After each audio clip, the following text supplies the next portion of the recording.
Salut à tous, j'espère que vous allez bien. On se retrouve aujourd'hui sur une petite vidéo où on va utiliser Procedural 2 et Octane Render pour recréer cette image ou ce genre d'image. Donc pour télécharger Procedural, vous allez sur le site codevonk.fr, vous pouvez télécharger la bêta qui est gratuite et de toute façon on utilisera un HyperNurbs pour lisser le tout. Et sinon, vous pouvez acheter la version 2 qui est payante. Donc voilà, ce site est tenu par César Vonk, qui est un gros acteur de cinéma 4D, qui est très actif sur le forum French Cinema 4D. Donc on va tout de suite pouvoir commencer en allant dans Cinema 4D, que je vous présente le plugin. Donc je vais le charger tout de suite. Donc de base, on se retrouve avec une espèce de cube, comme ceci. Donc je vais prendre mon Live Viewer, comme ça on va pouvoir voir ce que ça nous donne. Donc il y a le lien d'une formation complète vers Octane, si vous ne connaissez pas, dans la description.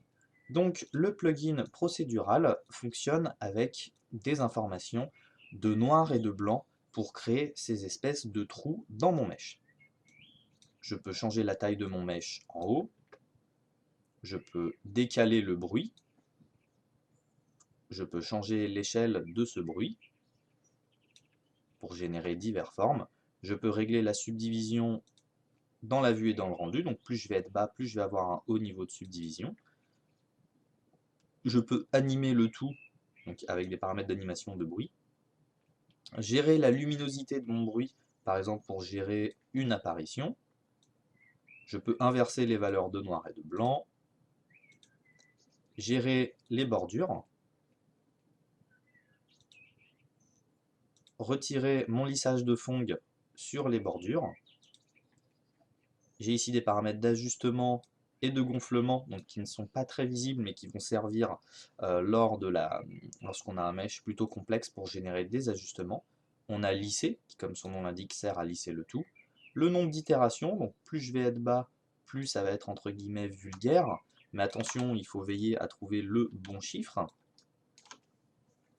On a le lissage des bordures, donc pour cropper un petit peu le tout, et un lissage interne, pareil, dans le but d'avoir un mesh plus, plus sympa visuellement. Donc ensuite, ici, on a les paramètres de bruit, où je vais pouvoir charger tous mes bruits, et par rapport à tous les changements que je vais pouvoir faire, je vais pouvoir les observer ici.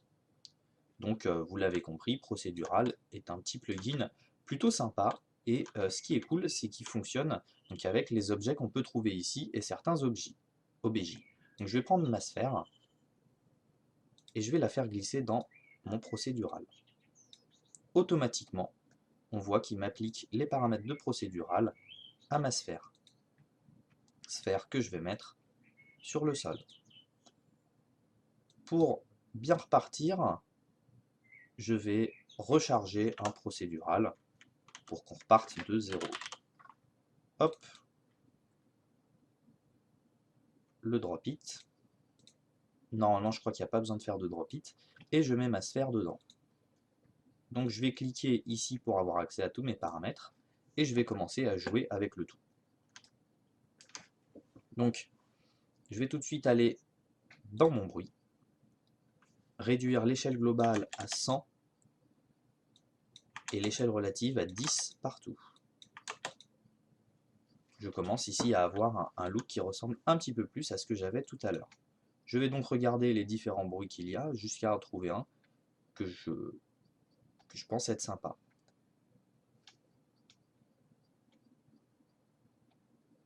Donc celui-là, le Nike, a l'air plutôt cohérent par rapport à ce que j'ai envie de faire. Je peux bien évidemment toucher à la luminosité pour gérer différents aspects et au contraste. Donc ici, on n'est pas trop mal. On n'hésite pas à jouer avec ces différents paramètres. Et pour ce rendu, je vais me contenter de ça. Je vous invite à chercher un petit peu plus longtemps. Donc là, comme on peut le voir, on a des arêtes plutôt dures.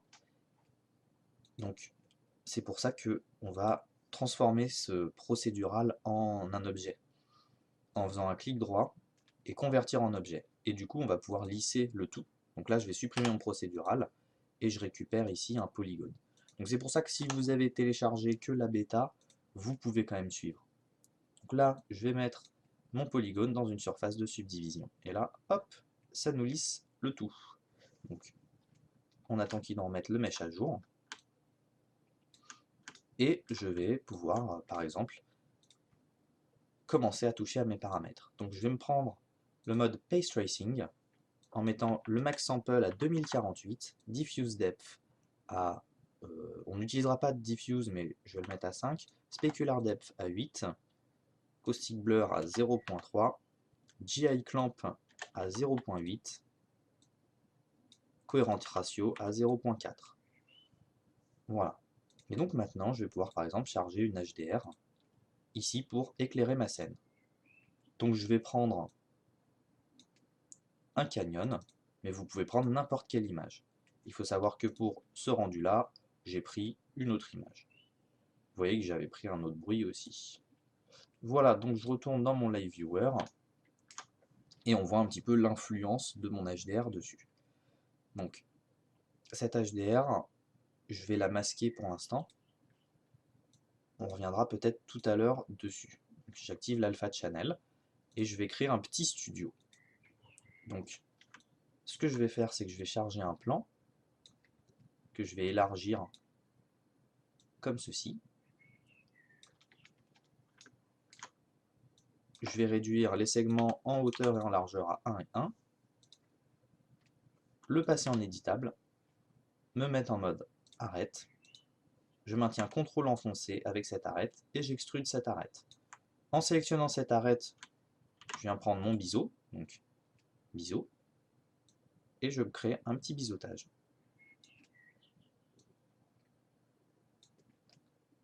Je peux retourner dans mon Live Viewer, voir ce que ça donne. Si vous n'avez pas le résultat encore en direct, vous relancez la scène. Et donc là, je me suis créé une sorte de petit studio. Donc, je vais reculer un petit peu mon plan en Z. Voilà, pour pas avoir ma cassure tout de suite.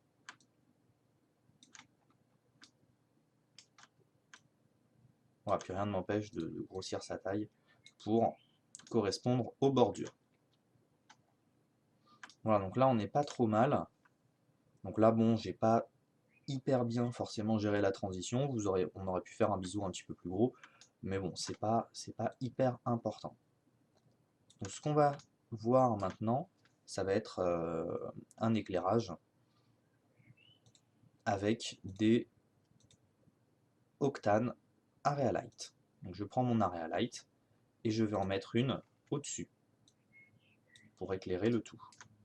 Je monte ici, petite rotation qui fait plaisir en X, et j'augmente la taille. Je vais prendre directement une autre Area Light que je vais mettre sur le côté. Pour les Area Light, on veille toujours à ce que le Z pointe dans la bonne direction. Et celle-ci nous servira de lumière d'éclairage de côté. Je vais maintenant régler les intensités qui sont juste énormes en allant sur mes différentes lumières. Je vais donc régler le power de mes deux lampes afin d'avoir quelque chose de plus sympa. Donc là, hop, hop, et je peux réduire un petit peu l'éclairage sur mon Octane Sky. Voilà, donc libre à moi de gérer toutes ces lampes afin d'avoir un résultat plus cohérent et plus sympathique. Ici, on n'est pas trop mal. On refera quelques petits ajustements si besoin. Donc ensuite, la prochaine étape va être, donc je peux aussi faire baisser un petit peu mon éclairage sur le dessus, c'est ce que je vais faire, et l'augmenter un petit peu sur le côté. Voilà, pour avoir ce look. Je vais créer mon matériau. Voilà, donc je me cale bien sur ma scène. Et je vais aller dans Créer, Matière, C4D Octane, Octane Material. Ici, je vais pouvoir passer en mode spécular. Donc on va faire quelques petits ajustements qui vont être très simples. Je vais aller dans Transmission et je vais donner une petite couleur. Donc tout à l'heure j'avais donné un vert et je vais légèrement teinter le tout en vert. Pour l'instant je vais faire glisser ça sur mon objet et on va pouvoir voir ce que ça donne. Donc là il faut le temps qu'il adapte la géométrie et qu'il nous montre ce que ça donne. Donc comme on peut le voir, quand on charge un matériau transparent, les temps de calcul sont beaucoup augmentés. Donc là, la seconde chose à faire, ça va être dans l'onglet Medium et d'aller dans C4D Octane, charger le Scattering Medium, mon SSS Material. Dans le Scattering Medium, je vais charger dans Absorption une flotte de texture que je vais mettre à 0.1 et un Scattering où je vais mettre un RGB Spectrum en vert. Ici, il ne me reste plus qu'à jouer avec ma scale. Donc, plus je vais être bas, plus on va retrouver notre look très transparent. Plus je vais être haut, plus je vais retrouver mon look opaque. À moi de jouer avec la bonne valeur jusqu'à ce que j'ai quelque chose qui me paraisse sympathique. Afin d'avoir un petit peu d'épaisseur et que ces zones-ci soient plus claires dans la lumière. Comme on peut le voir, ça prend beaucoup de temps de calcul. Je vous laisse terminer vos ajustements par rapport à votre scène.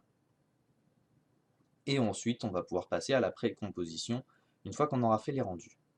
Donc, pour contrôler mon rendu, ce que j'ai fait, donc là, vous terminez votre scène, vous gérez le bruit. Si vous avez envie de charger autre chose, de changer l'éclairage, l'HDR, pour avoir des looks différents, hein. Il ne faut pas négliger l'importance d'un éclairage HDR dans l'illumination d'une scène.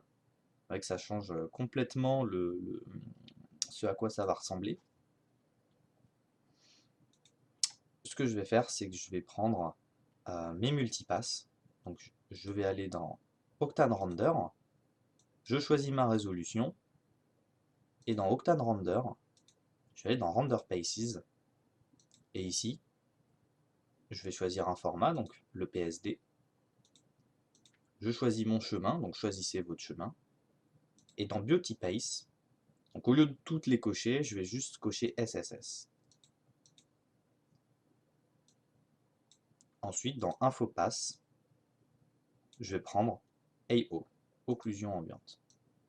Une fois tout ceci paramétré, donc passe d'occlusion ambiante, passe de SSS et le bon cadrage qui vous plaît et tout, on peut aller dans After Effects. Donc pourquoi je ne fais pas le rendu? Parce qu'avec les paramètres que j'ai actuellement, ça prend 15 minutes. Donc j'ai déjà préparé le rendu avant. Donc comme ça, on peut aller un petit peu plus rapidement. Ici, je vais charger mes différentes images. Donc dans Images, je vais charger mon test SSS, qui ressemble à ceci. Donc vous voyez qu'on a beaucoup plus de matière comparé à ici. Et ensuite, je vais charger mes différentes multipasses. Hop, composition, style de calque modifiable, et j'ai mes différentes multipasses. Donc les seuls qui vont m'intéresser vont être Subsurface Scattering et Ambient Occlusion.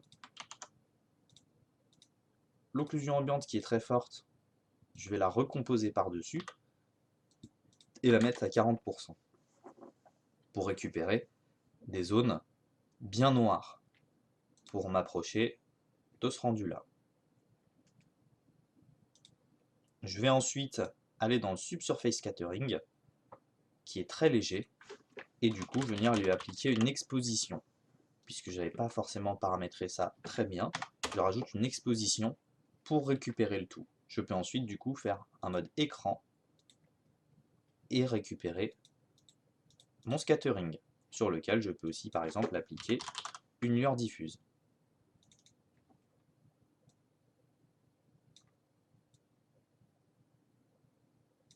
Une fois ceci fait, je vais pouvoir passer à la post-production et par exemple charger un calque d'effets et prendre un effet finisher de la suite Universe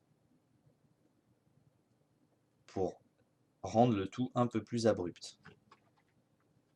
Ici c'est quand même assez élevé, donc je vais réduire le Enhanced Contrast à 35 et les détails, disons, à 15.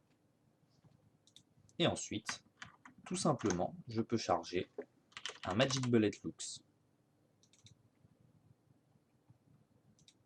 Dans Magic Bullet Looks, je viens prendre un preset qui me plaît, par exemple l'Elevator Fight. Je peux régler le tout à 70%, et on est très très proche du rendu que j'avais eu là. Donc ici j'avais choisi d'autres couleurs, mais on a globalement réutilisé les effets que j'ai utilisés. Donc vous avez vu, c'est très simple, on est dans Octane, on fait son rendu, donc là vous voyez que ça ressemble pas à ce que j'ai fait, donc bon, faut mettre un autre bruit, hein. Mais de toute façon, je pense qu'on n'aura aucune personne qui va faire ce tuto n'aura le même résultat, sauf si vous avez suivi bêtement le truc. Et là, bah, je suis désolé pour vous, parce que bah, il y a moins d'épaisseur, donc c'est un peu moins beau.